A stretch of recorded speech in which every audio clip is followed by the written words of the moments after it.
आभार principles, teachers, आप सबके चरणों में नतमस्तक होकर नमन करता हूं और इस देश की युवा शक्ति आप सबको प्रणाम करता हूं।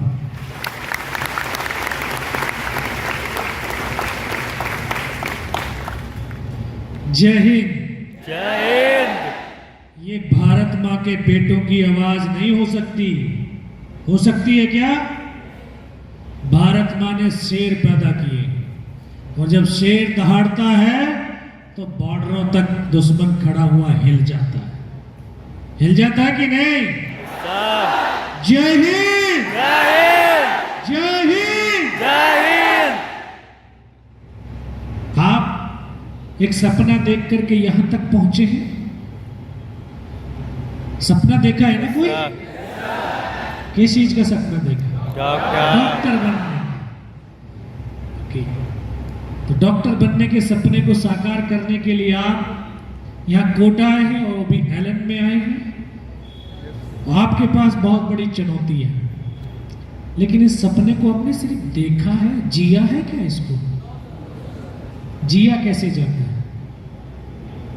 सोल से जिया जाता है, सोल से, आत्मा से।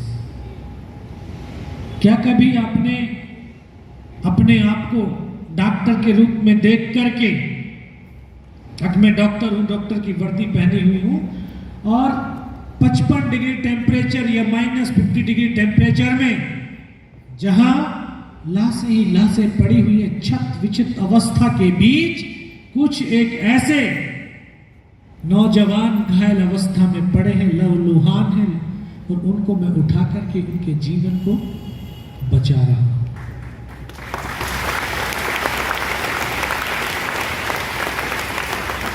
ये सपना देखा? नहीं देखा, क्योंकि ये सपना सोल से जिया जाता है। आज मैं आपको सिर्फ 3P का फॉर्मूला आपको बता रहा हूं और इसको अगर अपने जीवन में अप्लाई कर लिया तो आप अपने जीवन के लक्ष्य को जरूर प्राप्त कर लेंगे। ये कोई फिजिक्स, केमिस्ट्री और बायो का फॉर्मूला नहीं है, ये लाइफ का फॉर्मूला है। 3P। सबसे पहला P, पर्पज। अरे डॉक्टर बनना है तो क्यों बनना है भाई? क्यों बनना है? डॉक्टर बनना है, मानवता की सेवा करनी है, अपने राष्ट्र का नाम बुलंदियों पर पहुंचाना है, इसलिए मुझे डॉक्टर बनना है। अगर मुझे अपना पर्पज पता है कि डॉक्टर क्यों बनना है, तो दूसरा P क्या आता है? पैशन, जुनून। उस सपने को, उस पर्पज को प्राप्त करने के लिए एक जुनून होना चाहिए, एक पागलपन होना चाहिए, एक मन मस्तिष्क के अंदर दीवानगी होना चाहिए। जब आपके मन मस्तिष्क के अंदर दीवानगी होगी, पागलपन होगा, वो जज्बा होगा, जुनून होगा, तब तीसरा P क्या हो सकता है? तीसरा P, परफॉर्मेंस। आपके काम करने की काबिलियत, क्षमता बढ़ती हुई चली जाएगी। आज 40 मिनट के बाद आपको एहसास होगा कि पर्पज के प्रति जब जुनून होता है तो तीसरा P अपने आप एक्टिव हो जाता है और वो काम करने की पराकाष्ठा को भी पार कर देता है। कितनी ऊंची बुलंदियों पर भी वो चला जाता है अपने परफॉर्मेंस को लेकर के। और जिसका परफॉर्मेंस ऊंची बुलंदियों पे पहुंचा तो उसको सक्सेस मिलनी है कि नहीं मिलनी है? मिलनी है। 100% उसको सक्सेस मिलेगी। तो जिस तरह से आप सपना देख के यहां आए हैं, मैंने भी सपना देखा, और सपना देखा ही नहीं बल्कि सपने को जिया है। 6 क्लास से लेकर के जब सपने को देखता रहा, जीता रहा कि एक फौजी बनना है। लेकिन फौजी क्यों बनना है? एक युद्ध लड़ना है। और इस सपने को जीते जीते, जिस तरह से आप 11th में आए, मैं 11th पार करके 12th में ही आया था, तभी वो सपना एक साकार होने लगा और मैं मात्र 16 साल 5 महीने की शायद उस उम्र के बच्चे आप लोग बैठे हुए होंगे। 16 साल 5 महीने की अवस्था, और उसमें मैं फौज के अंदर भर्ती होकर के चला गया।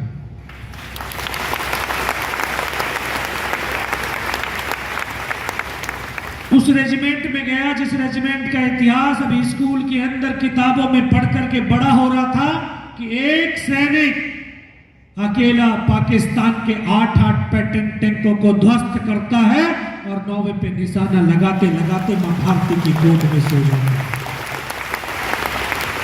नाम जानते हैं उसका? वीर अब्दुल हमीद।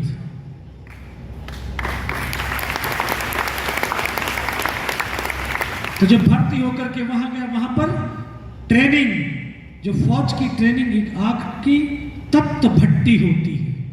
आप भी यहां पर ट्रेनिंग कर रहे हैं ना? ट्रेंड हो रहे हैं आप? नीट के टेस्ट को क्वालिफाई करने के लिए आपको ट्रेनिंग दी जा रही है। आपकी ट्रेनिंग और उस फौजी की ट्रेनिंग में जमीन और आसमान का फर्क होता है। यहां आप एसी रूम के अंदर बैठते हैं, एसी रूम के अंदर सोते भी हैं, और अगर 40 मिनट का पीरियड है, अगर 45 हो गया तो आपके बेचैनी हो उठती है, होती है नहीं? और वो जो हमारी ट्रेनिंग थी सुबह 3:30 बजे स्टार्ट होती और रात को 11:30 बजे तक कंटिन्यू चलती, बीच में सिर्फ खाने का ब्रेक होता।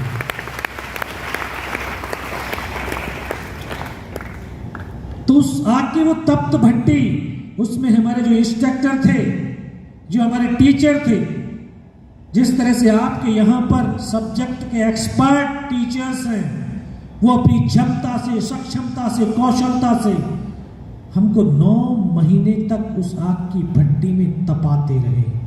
और 9 महीने के बाद एक बच्चा जब सिविलियन से फौजी बनता है, क्योंकि फौजी बनता है तो उसके ऊपर पूरे देश का विश्वास और भरोसा हो जाता है।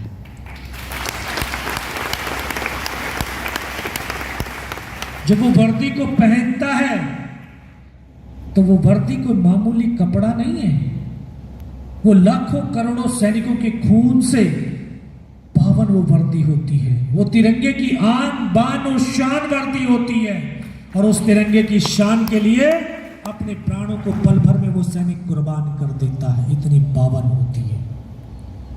उस वर्दी को पहनने के बाद पहली पोस्टिंग कश्मीर में गया।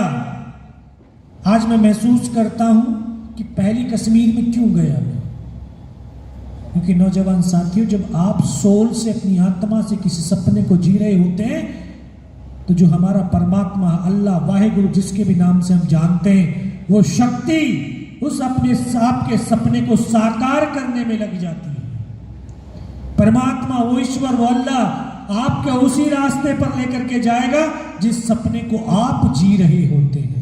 क्योंकि अभी एक बड़ा युद्ध लड़ना था, तो बड़े युद्ध को लड़ने से पहले छोटे छोटे युद्धों को भी लड़ना जरूरी था।